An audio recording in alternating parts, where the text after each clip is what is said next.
which surfaces during the darkness of the night. You have the chance to change the lives of these American heroes. Songs and Stories for Soldiers.us provides free MP3 players for these men and women. With a list of 3 million songs in 16 different styles, 100,000 audiobooks, and 30,000 old-time radio programs, every veteran can find something to soothe and comfort them at no cost.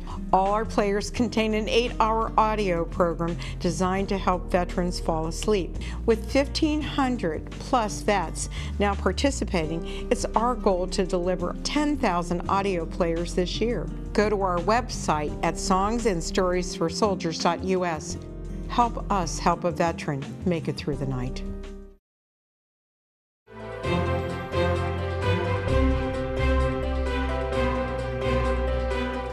Welcome back. We're at the American Dream Business Roundtable, and I'm Greg Noe. This is my co-host, Catherine Raker, and we are talking about partners in business, especially entrepreneurial business.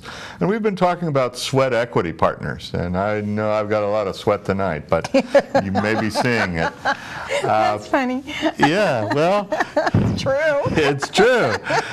And so some of these arrangements, I don't know whether you've ever been involved in anything like this. Sweat equity? Yeah. Yeah. A lot of them. Well, yeah, you decide amongst yourselves as partners that you're going to do certain things, and in return you're going to earn your equity in the business. Somebody else might not want or have the time to participate, and they put up money.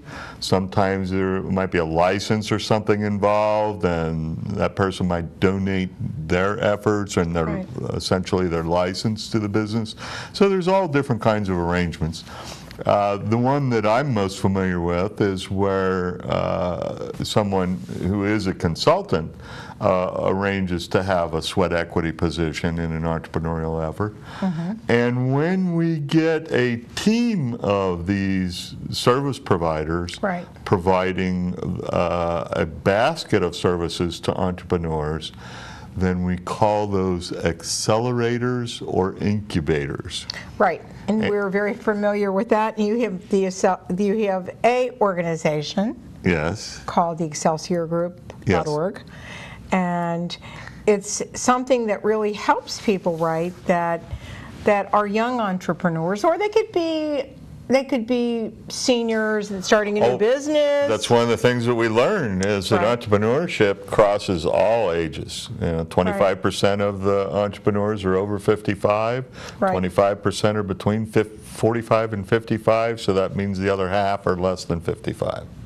And it's amazing because we're living longer. Yes. It's funny because I'm finding in the senior community, right, there are people that are in their hundreds still driving. Wow. There are people that... Please tell me where I don't want to be there. I know you don't. But the thing is that I've looked at different businesses around the world and lived around the world and seen people that are in their 90s that are still going into the office, that are still doing things, and it's keeping them alive. Well, and that's where the partnership arrangement really needs to be considered. And I'll just talk about a case that I know of. I volunteer around town quite a bit, and I was involved in a situation with an accelerator group, which was, they were conducting a class on entrepreneurship. And there was a retired woman there who had a great recipe for cobbler, I think it was. And she wanted to open up a restaurant based upon that one recipe. I'm not thinking that was a really good idea. But my issue with the whole arrangement was the fact that she was never on time to the meeting because of her health. And so I wanted someone to sit down with her and say something to the effect, you need to partner with someone. Your health is obviously an issue. Before you go out and sign for a lease for a restaurant and incur all these debts, we need to know that you've got a team of people that can be there even if you are not. And that's one of the things that brought me to discussing this today is because you know that I am a mildly disabled veteran. Right. And that disability reared its head yesterday. We had another schedule, and I was supposed to be here doing this yesterday, and I couldn't make it. And it just goes to show how differently I organized my business. I went in and I mastered a certain function, and then as soon as I mastered it, I turned it over to someone else. Right. I hired them in because I knew that on any given day I might not be there because of my disability. Right. It might, and I understand you're having health issues now too. As Right. we get older, Yeah, and it's funny because the physical therapist said to me yesterday, "Do you realize how old you are?" She said, "You don't look it, but your body is Right. actually starts doing certain things, and you have to make that body recover so that you can keep up the pace, or you need to change certain things to arrange that to be different." Because it was not too long ago, I think it was in December, that I actually had the worst back situation that I've ever had before, and it was the way I was sitting, it was the way I was bending, it was certain things that were causing a problem with my back. Yeah. So I did everything she told me, yesterday, right? And I slept for the first time all night long, except for a couple of times I had to get up to go to the bathroom or whatever. And it was a fitful sleep, and that's what I needed. Well, that's what I ended up doing yesterday afternoon, is taking the day off from work and resting. Mm-hmm. And the point here is not about our ailments and our need for sleep, right.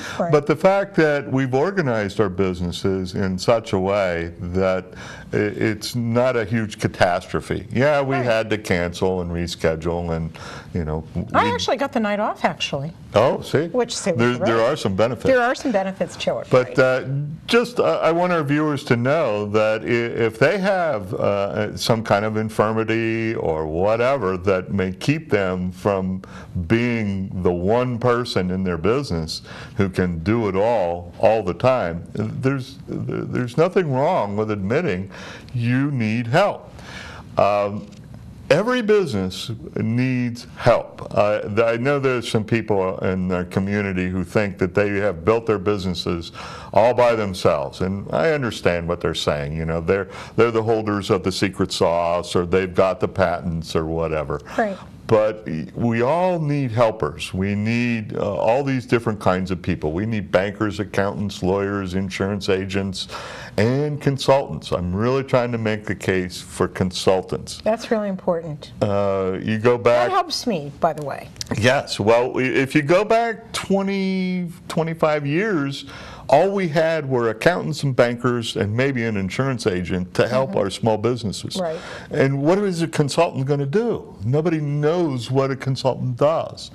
And I would argue that a consultant would bring money to the bottom line, and if they can't do that, if they can't prove their own value to the enterprise, they should be the first one to resign and say, "I'm not worth it anymore." Right. You've now been able to do everything. You've got all the knowledge. You're doing it yourself.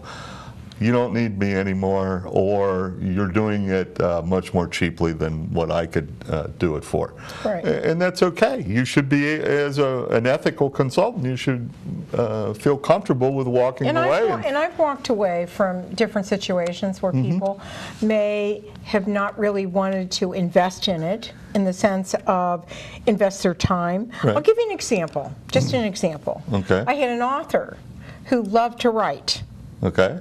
I loved him. He was such a sweetheart. But he didn't want to go out and market his book. Oh, yes.